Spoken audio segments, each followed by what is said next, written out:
fatos e versões. O que vai impactar na sua vida agora no Café com Política. No Café com Política de hoje a gente continua discutindo essa temática da segurança pública em Minas, dos protestos das forças de segurança no estado. Estamos recebendo aqui no estúdio o presidente da ASPRA, Associação dos Praças Policiais e Bombeiros Militares de Minas Gerais, o subtenente Éder Martins de Oliveira. Presidente, bom dia, bem-vindo aqui à Rádio Super, prazer recebê-lo. Bom dia, Rodrigo, bom dia, Adriana, bom dia aos amigos ouvintes da Rádio Super. É um prazer estar aqui com vocês num momento tão delicado quanto esse. Pois é, pra gente começar esse bate-papo, a gente tá ouvindo dos nossos repórteres na rua hoje que ainda não se sabe se a manifestação vai ficar concentrada na Praça da Estação, se vai haver uma caminhada pelo centro da cidade em direção à Assembleia, como foi naquele primeiro ato que vocês promoveram. Já se decidiu o que vai ser feito, até para quem está nos ouvindo agora, poder se precaver e poder se planejar, se for passar por essa região da cidade? Rodrigo, primeiro assim, eu devo iniciar dizendo que esse é um processo do perde-perde. Ninguém ganha. Você tem um perde-ganha, o ganha-perde num processo de negociação. Esse é um processo perde-perde. Ninguém ganha com ele, porque a segurança pública não quer e jamais quis chegar a esse ponto.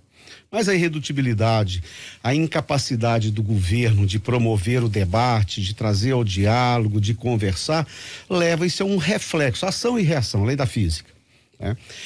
Bom, o que está programado para hoje é ficar na Praça da Estação. Só que quando você tem um contingente que deve beirar os 60 mil, os atos individuais de vontade, eles vão dizer o que vai ser feito. Primeiro, que a gente tem que refutar aqui a fala do governador, quando ele chamou há um tempo atrás, semana passada, no dia 26, que um pouco de baderneiros.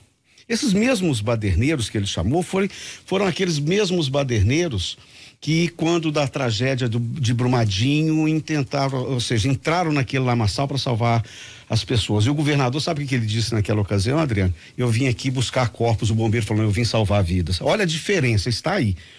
E ele chama a gente, se você procurar nos anais da história, naquele momento em Brumadinho, ele disse, eu vim cá buscar corpos, o bombeiro falou, não, eu vim salvar vidas. Faz uma diferença substantiva.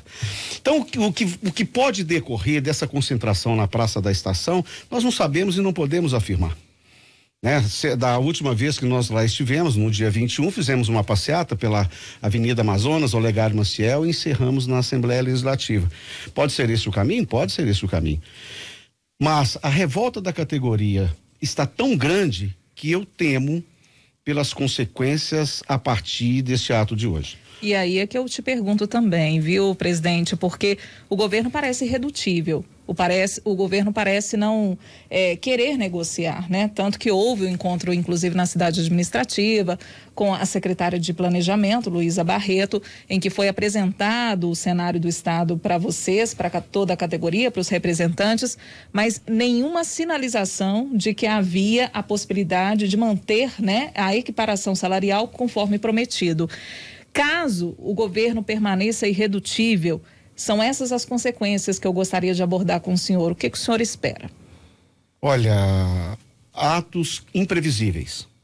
Nós tivemos no passado, lá em 97, 2004, porque isso é uma questão de reação interna. Veja bem, o MP, a Advocacia Geral do Estado, o Poder Judiciário, contra as entidades de classe e sindicatos, ele tem manejado ações. Então ele pode silenciar a ASPRA, pode silenciar o Sindipol, pode silenciar a OPM, enfim, todos nós, pessoas jurídicas e inclusive atingindo até o meu CPF, pessoa física. Então as ações que são manejadas é contra o meu CPF e contra o CNPJ.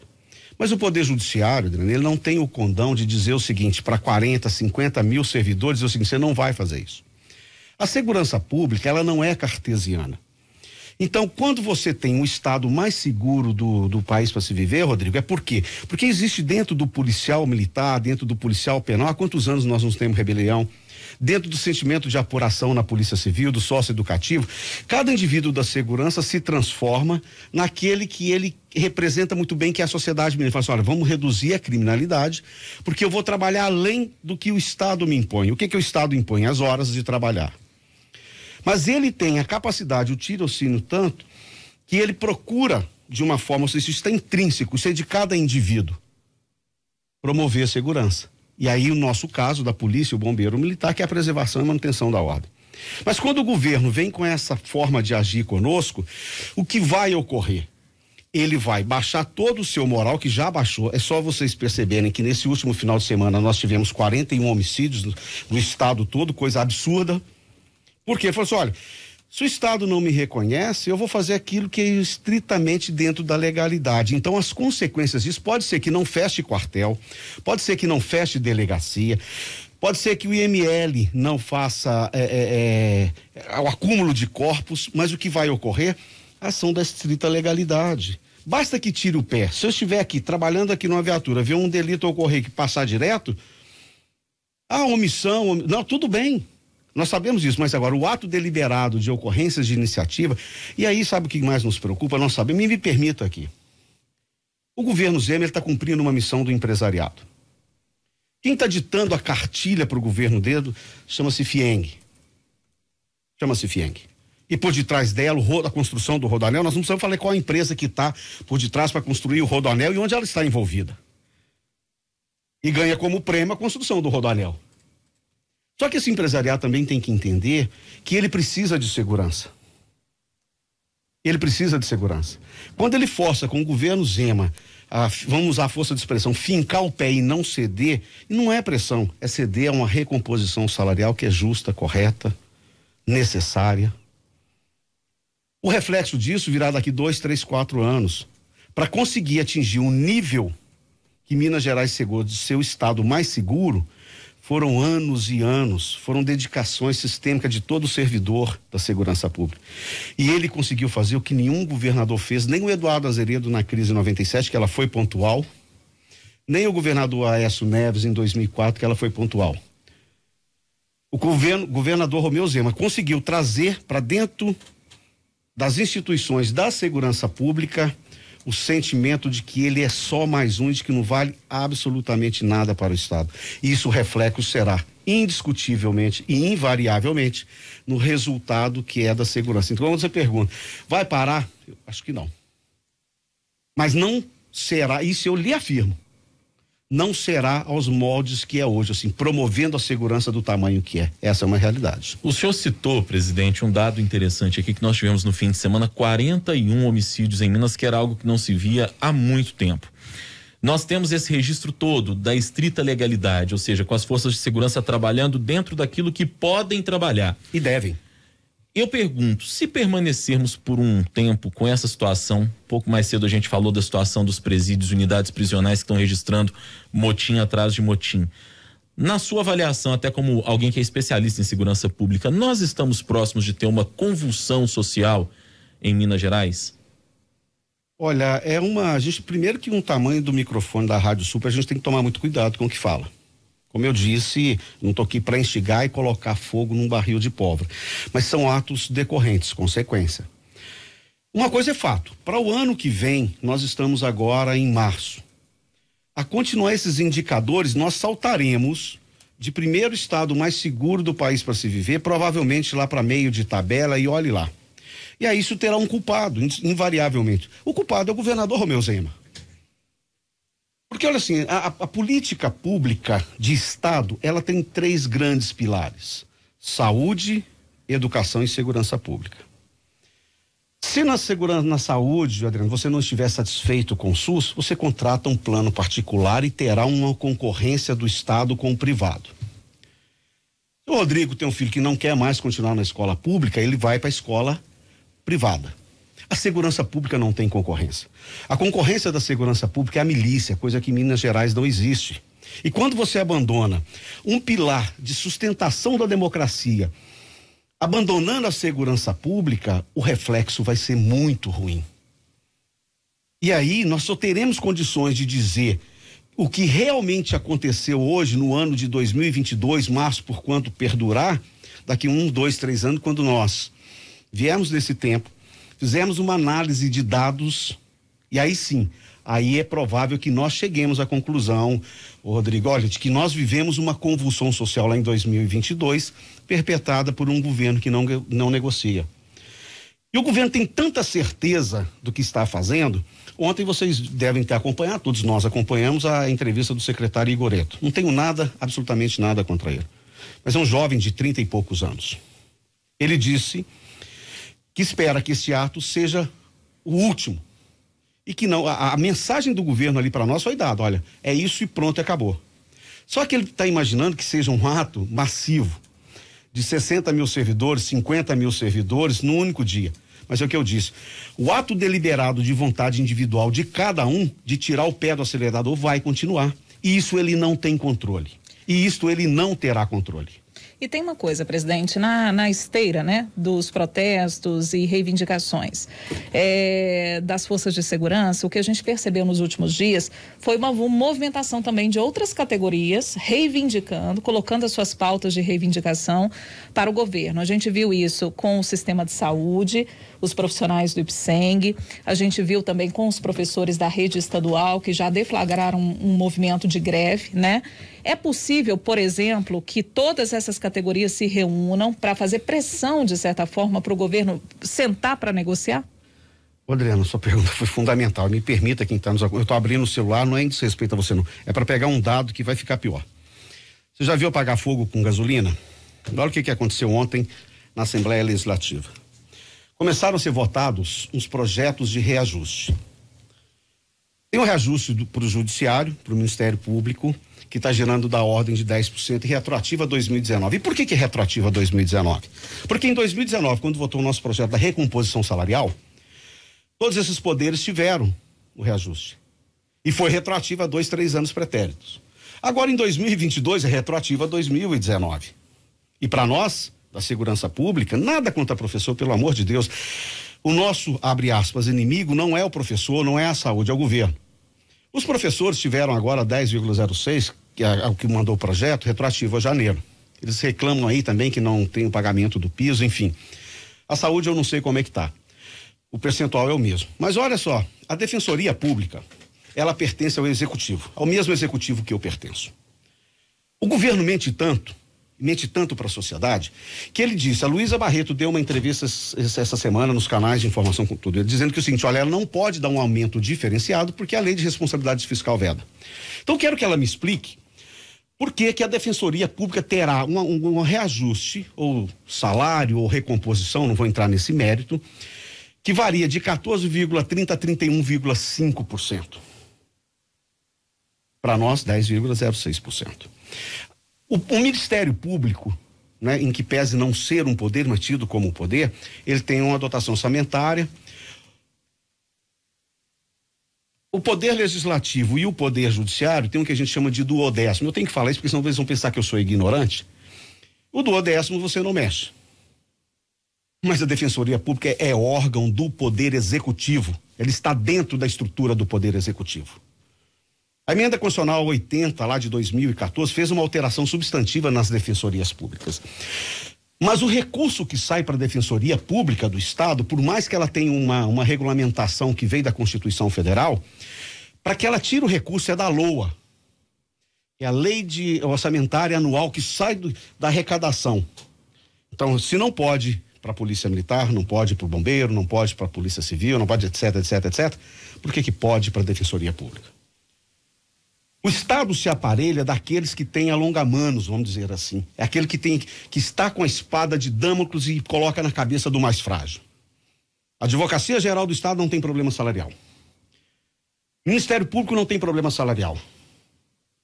Magistratura não tem problema salarial. Defensoria não tem problema salarial. E esses órgãos, entidades, atuam para encurralar os servidores do Executivo neste momento da segurança pública. É muito triste isso.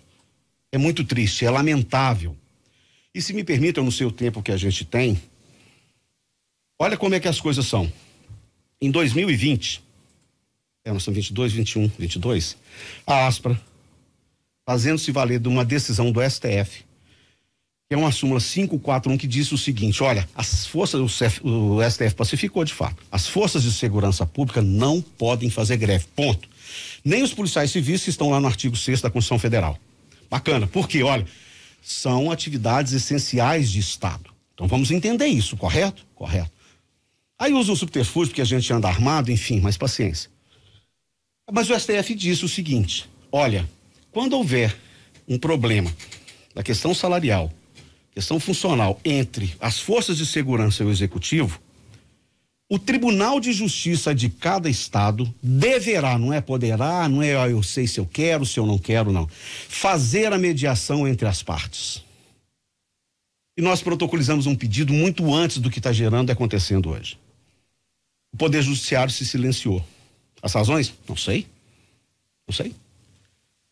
Aí a gente vai fazer o quê? Uma manifestação, que é reivindicar a recomposição das perdas inflacionárias. O mesmo Poder Judiciário que não chama para fazer a mediação, nos impõe multa diária, nos impõe pedido de prisão. Vale só para um lado? Rodrigo, vale só para um lado? E aí eu estou dizendo, não é o facultas, é o dever do Poder Judiciário de mediar. É o dever. É o dever. É obrigação. Ainda que não chegue a um resultado. Mas sequer o Poder Judiciário nos chamou para mediar. Então isso é reflexo de uma ausência do Estado como um todo. O Executivo que não negociou conosco, a secretária Luísa Barreto sentou uma única vez conosco, e do Poder Judiciário que está sob a sua responsabilidade um pedido de mediação que ele sequer deu qualquer despacho. Existe, na sua avaliação, uma relação talvez perniciosa, não adequada do Executivo com o Judiciário, para que o senhor chegasse, presidente, a essa crítica em relação à postura do Judiciário quanto aos servidores da segurança? Uma relação, digamos, não republicana? Olha, lá quando a gente estuda a teoria geral do Estado, você tem a tripartição dos poderes, o chamado check and balance. E eu me reputo acreditar que haja interferência do Poder Executivo no Judiciário, porque aí é o fim. Porque o Poder Judiciário é um mediador entre todos nós. E se isto estiver ocorrendo, se isto ocorreu, é o fim da democracia brasileira. Aí nós estaremos vivendo um período autocrático e autoritário. Paira no ar esses pensamentos. Eu reputo como um pensamento injusto com o Poder Judiciário. Se existem outras razões, eu não sei.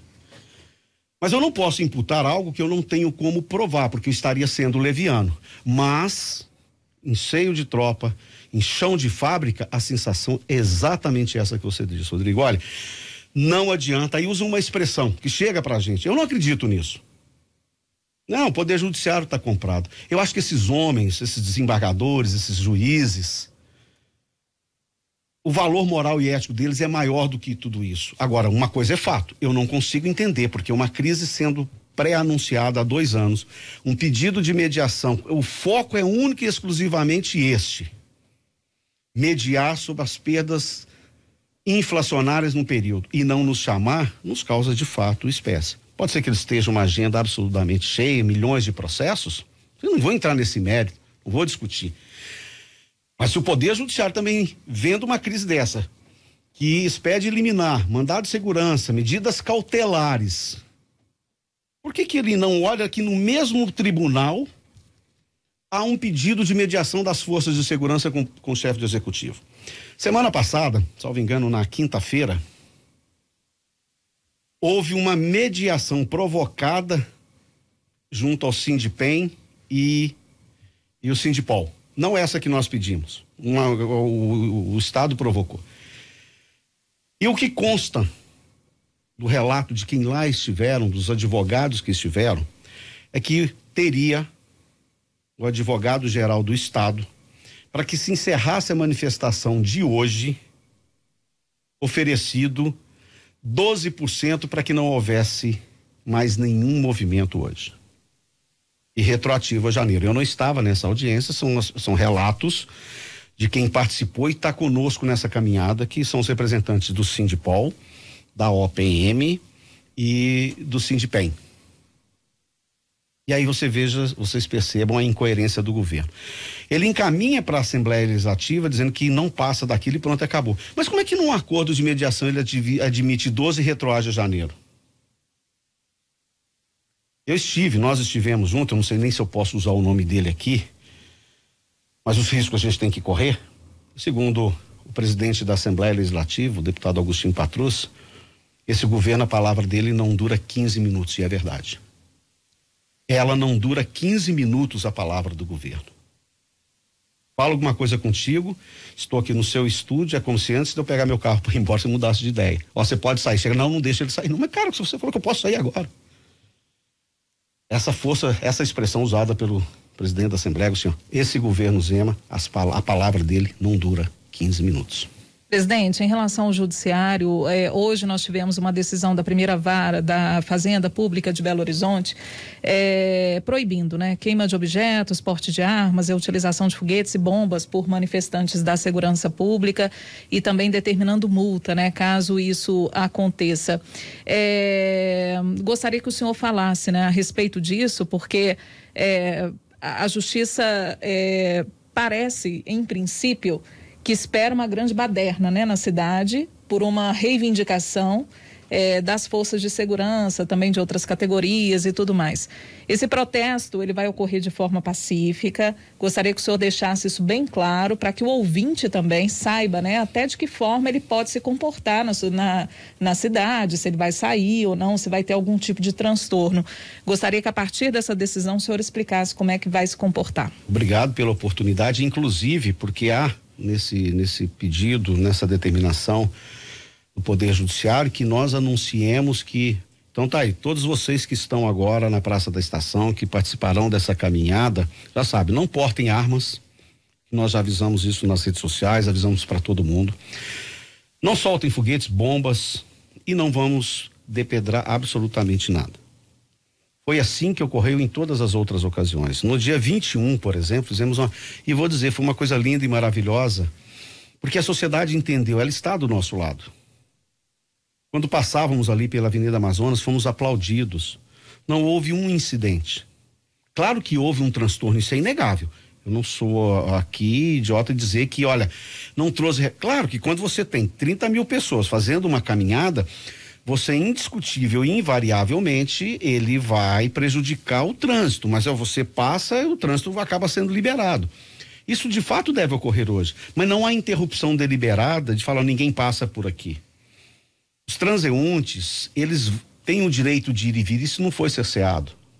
As lojas permaneceram abertas, o comércio permaneceu aberto e, por incrível que pareça, a economia informal, ela teve um acréscimo porque nós consumimos muita água. As lojas e restaurantes com salgados, porque você tem um volume.